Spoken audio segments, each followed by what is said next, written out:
Hello, welcome to our YouTube channel. Today we are going to discuss the conduction system of heart. So heart का conduction system क्या है? It is a network of nodes, cells and signal जो आपकी heart beat को control करता है. हर time आपका जब हार्ट बीट करता है एक इलेक्ट्रिक सिग्नल ट्रैवल करता है आपके पूरे हार्ट में. So the heart conduction system यही है, एक नोड्स यानी ग्रुप ऑफ सेल्स जो या तो नर्व्स हो सकती है या मसल टिश्यूज हो सकते हैं या स्पेशलाइज सेल्स या इलेक्ट्रिक सिग्नल जो आपकी हार्ट बीटिंग को कंटिन्यू रखते हैं. तो there be two types of cells जो आपकी हार्ट बीट को कंट्रोल करती हैं, दैट इज कंडक्टिंग सेल्स जो इलेक्ट्रिक सिग्नल्स को कैरी करती हैं एंड द मसल सेल जो आपकी हार्ट के कंट्रैक्शंस को कंट्रोल करती है. सो योर हार्ट यानी आपकी कार्डिक कंडक्शन सिस्टम सेंड करता है सिग्नल की हार्ट बीट को स्टार्ट करो and it also send signal that tell different parts of the body कि अब आपने रिलैक्स करना है और आपने कंट्रैक्ट करना है.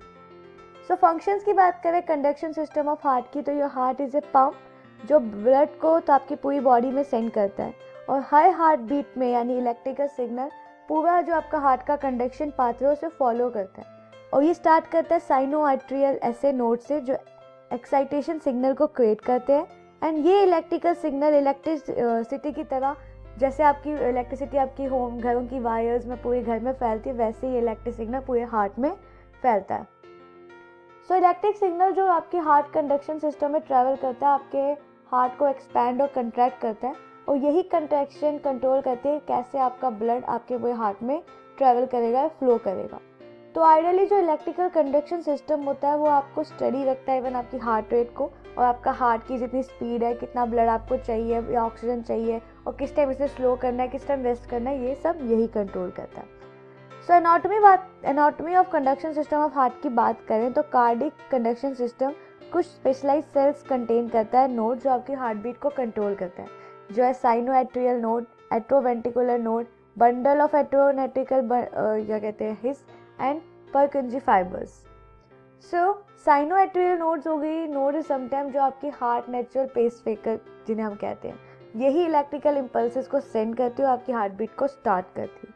ये आपके हार्ट के राइट एट्रियम का अपर पार्ट होती है और आपके एज ऑफ द एट्रियम होते हैं जो आपके लिए सुपीरियर वेना कैवा के पास होते हैं, यानी वेन जो आपकी ऑक्सीजन पूरा ब्लड को आपकी बॉडी से आपके हार्ट तक पहुंचाती है.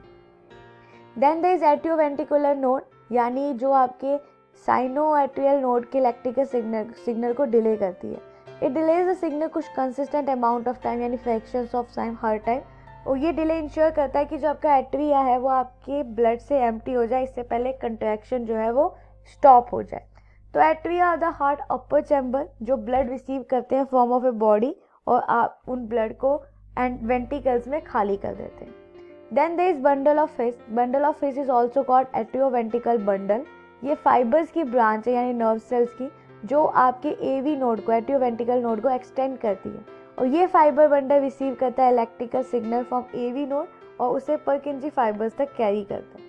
बंडल ऑफ हिस आपकी पूरे इंटरवेंट्रिकुलर सेप्टम की लेंथ तक चलता है और ये स्ट्रक्चर सेपरेट करता है आपके राइट वेंट्रिकल्स को आपके लेफ्ट वेंट्रिकल से.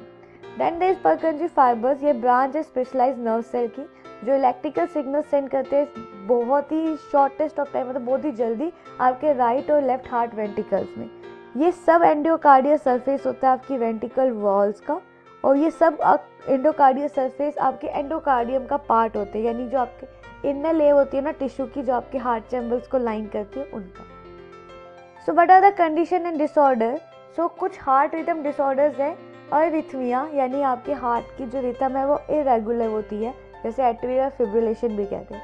Then there is a bundle branch block यानी एक जो आपके फाइबर्स में एक ब्लॉक क्रिएट हो जाता है आपके हार्ट के एक साइड में जिससे हम अरिथमिया भी हो सकता है. Then there is a heart block यानी जो आपके इलेक्ट्रिकल सिग्नल्स है बिटवीन आपके एट्रिया एंड वेंट्रिकल्स में उनके बीच में एक इम्पेयर्डनेस आ जाती है. Then there is a long QT syndrome जिसे LQTSC बोलते हैं. इसमें आपके वेंट्रिकल जो होते हैं वो कंट्रैक्ट और रिलीज जो कंट्रैक्शन और जो रिलीज है वो बहुत स्लो हो जाता है. समटाइम इसकी वजह से आपको कार्डियक अरेस्ट या बेहोशी भी होने लगती है. Then there is a premature ventricular contraction यानी आपकी हार्ट बीट बहुत जल्दी आने लगे.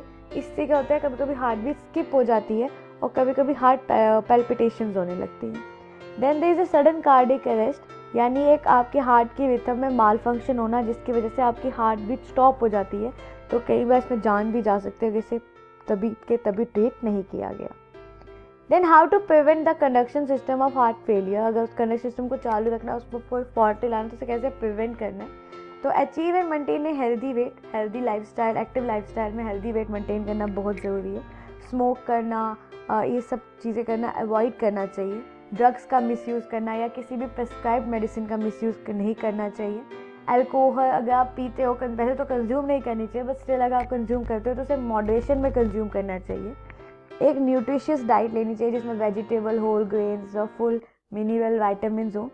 आपको एरोबिकली एक्सरसाइज करनी चाहिए एटलीस्ट 150 मिनट्स पर वीक। और अगर किसी तरह के स्ट्रेस से आप जा रहे हो, किसी तरह के इश्यूज आप जा रहे हो, तो उसे एक थेरेपी या मेडिटेशन जैसी चीज़ों से कॉप अप करने की कोशिश करनी चाहिए।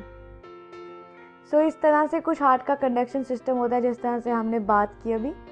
So let us conclude this video hair. तो आपका हार्ट कंडक्शन सिस्टम एक नेटवर्क है आपके सिग्नल्स का, जो आपके हार्ट को बीट करते हैं, मतलब हार्ट बीटिंग को कंटिन्यू रखने में हेल्प करता है। और ये इलेक्ट्रिकल सिग्नल्स आपके हार्ट को कंट्रैक्ट करते हैं या रिलैक्स करते हैं। हर कंट्रैक्शन आपके ब्लड फ्लो को कंट्रोल करता है, जो पूरे हार्ट में फ्लो करता है। और अपने हार्ट कंडक्शन सिस्टम को वर्किंग और हेल्दी रखने के लिए आपको अपने कुछ लाइफस्टाइल चेंजेस करने होते हैं, जैसे एक्टिव लाइफस्टाइल मेंटेन करना होता है, हेल्दी फूड हैबिट्स लेनी होती है, स्ट्रेस को मैनेज करना होता है, एक्सरसाइजेस करनी होती है, because health is a wealth. Thank you for listening. Please like, share and subscribe.